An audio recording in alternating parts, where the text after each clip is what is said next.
অনেক দিন ধরেই ভালো করে ভিডিও করাও হচ্ছে না, দেওয়াও হচ্ছে না। তার কারণ একটাই, ঝিনুককে নিয়ে এখন প্রচণ্ড ব্যস্ততা চলছে। আর সেই ব্যস্ততার ফাঁকেই আজকে আসবে বাড়িতে সৌভিকের বন্ধু এবং তার ওয়াইফ। তো যাই হোক, সেরকমভাবেই একটা প্রিপারেশন চলছে। ঘরদোরগুলো একটু সাজিয়ে গুছিয়ে রেখেছি অনেক দিন বাদে, যেরকমভাবে আমি সাজাতে পছন্দ করি। আর রান্নাঘরে চলছে ডিনারের আয়োজন। তো ডিনারে কী আয়োজন হচ্ছে সেটা তো তোমাদের সঙ্গে অবশ্যই শেয়ার করব, এবং তাড়াহুড়োর জন্যই একটু শর্ট ভিডিওর মাধ্যমেই শেয়ার করব।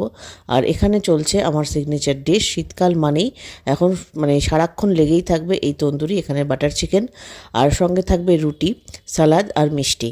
তো এই হচ্ছে মানে মোটামুটি প্রিপারেশন তো হয়ে এসছে, অনেকটা কাজই সেরে এসছি। তো আগামী আর 2-4 দিন বাদে আবারও ভালো করে ব্লগ নিয়ে তোমাদের সঙ্গে দেখা হবে।